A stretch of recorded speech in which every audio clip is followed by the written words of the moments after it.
and I'm in my kitchen and gonna do something for Culture Fest, and my recipe is roasted tomato and pepper goat cheese sandwich. But this roasted medley can also be put on polenta or on pasta, and I will tell you more about that. But you have the recipe, and I'm gonna start by preheating my oven to 350.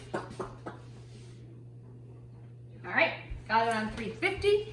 And the next thing I need to do, I'm gonna tell you the ingredients you need.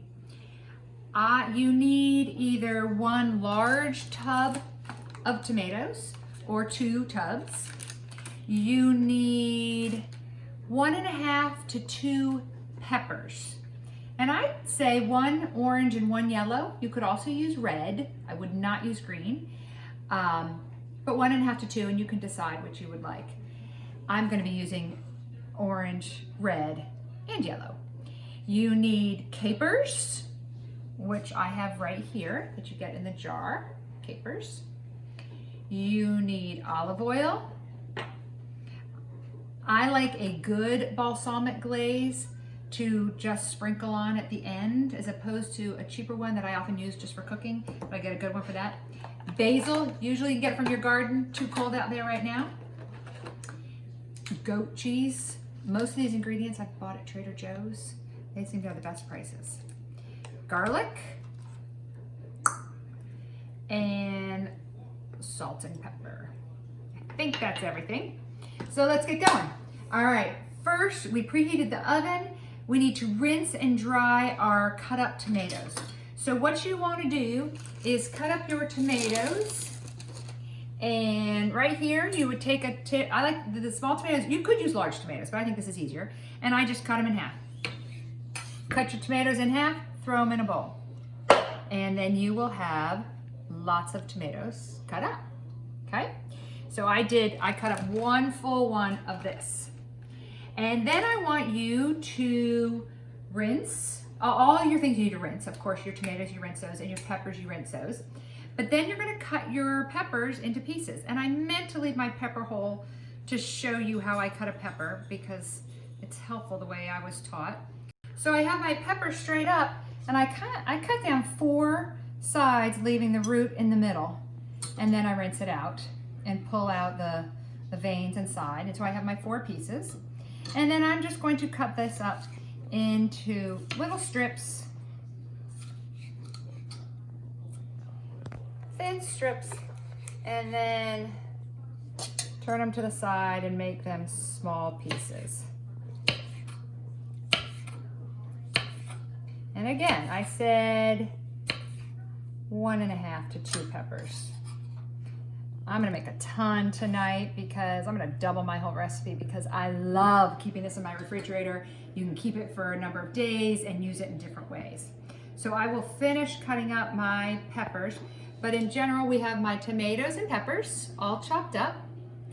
And the next thing you wanna be sure to do is have them, you don't want them wet.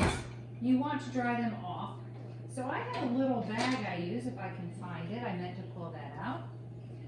Oh, here's my bag. And when I need to dry things like lettuce or anything like that, I put it in my bag, or I would just use a dish towel.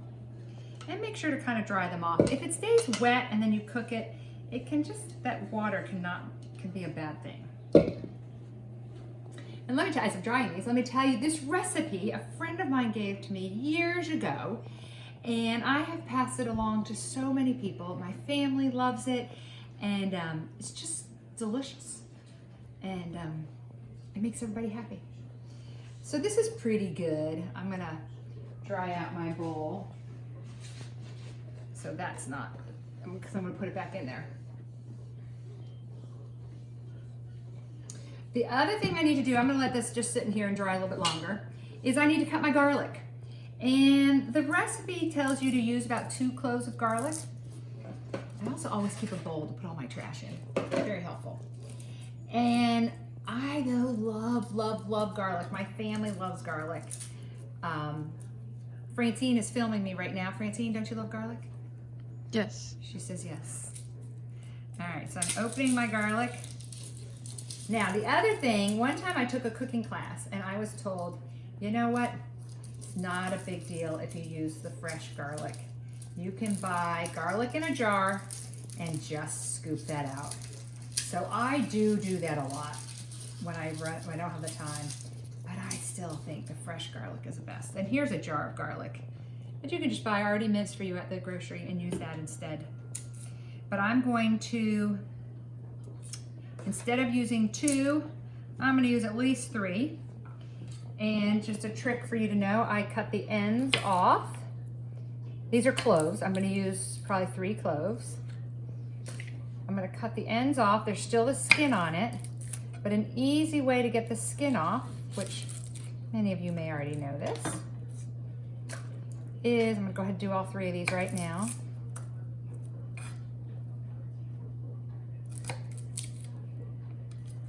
Oh, by the way, if you don't know me, I'm a math teacher at Carborough High. I teach 9th graders. I teach a lot of our newcomers, and I absolutely love my job.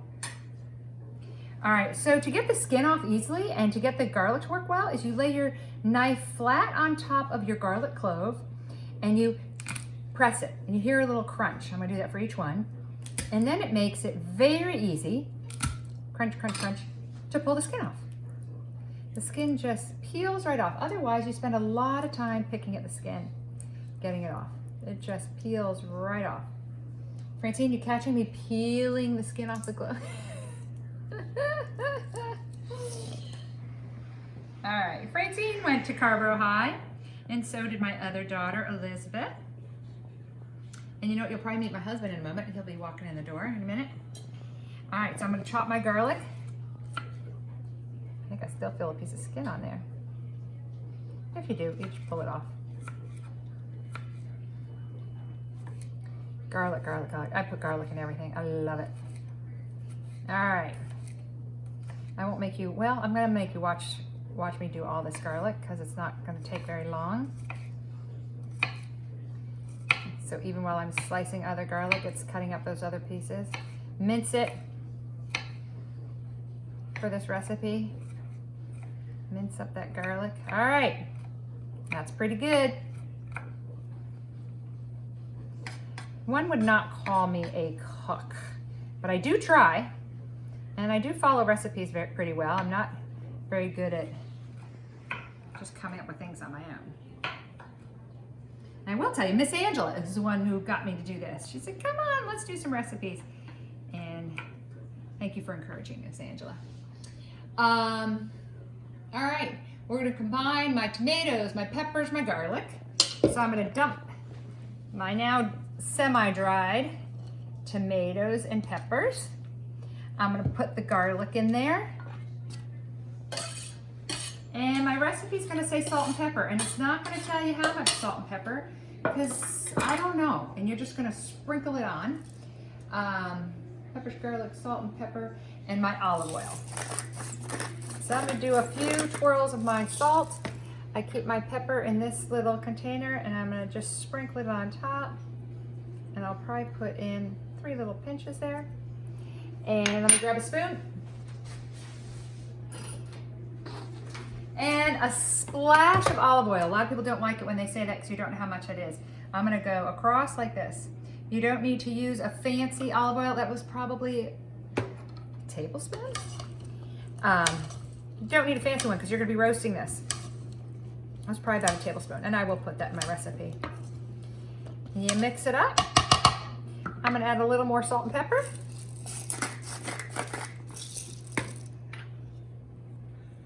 Beautiful, beautiful. And then I'm gonna put this on a cookie sheet. I always cover my cookie sheets with almost anything I'm cooking, except for cookies, because I like the crispiness. But I always cover it with tin foil, which makes it so much easier to clean, and it makes my cookie sheets last longer. Are we having fun? I hope so. I'm having fun.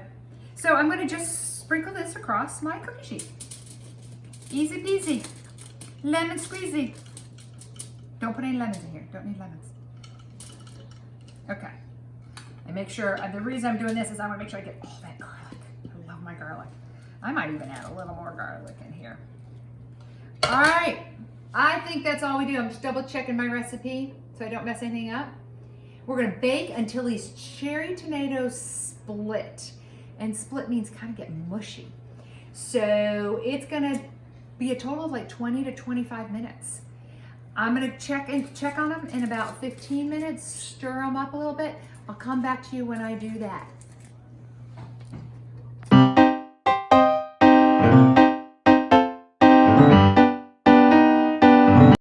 All right, it's been about 12 minutes and I'm gonna take my pan out and toss them up a little bit. And you will see that it's getting kind of wet because of the juices coming out of the tomatoes, and that's fine. But clearly mine are still kind of hard tomato halves. They're not mushy. And our goal is mushy, because mushy is what's gonna make it delicious. So these are probably halfway there. We've got another 10 to 15 minutes to go. So back in they go.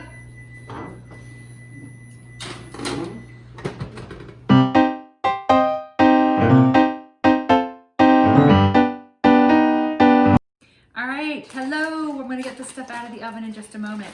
But these are the ciabatta rolls that I buy.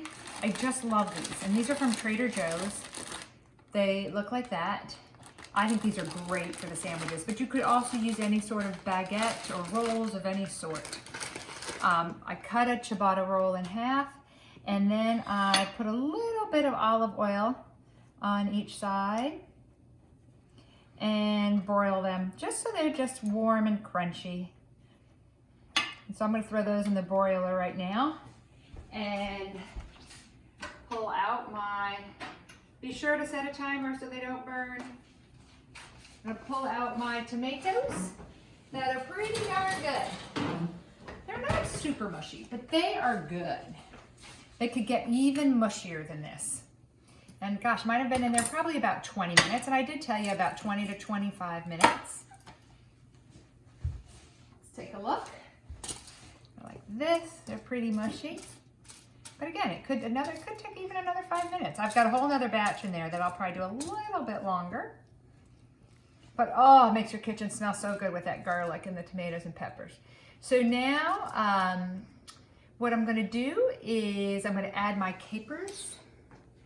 Right here, I think I showed this to you, this jar of capers. And it depends how much you like capers, how much you want to use. We love capers in my family. So I'm going to put probably about, I don't know, 1 to 2 tablespoons.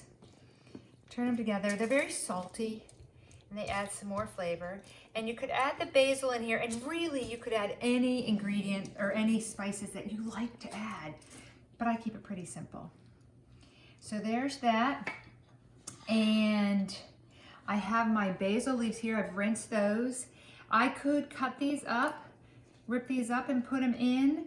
Instead, I'm going to rip them up and just lay them on my sandwich. So I'm sure every sandwich gets some. And I said you need about 2 leaves per sandwich, but these were big leaves, so you don't need as much.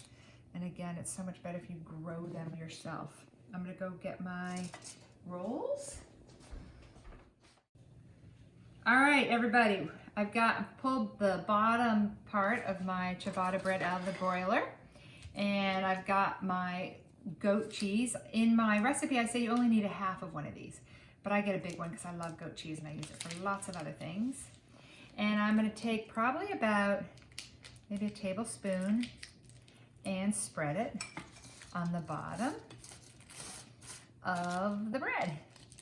And you can use as much as you want, depends on how much you like it. So I've now spread my goat cheese on the bottom and probably about a tablespoon, tablespoon and a half.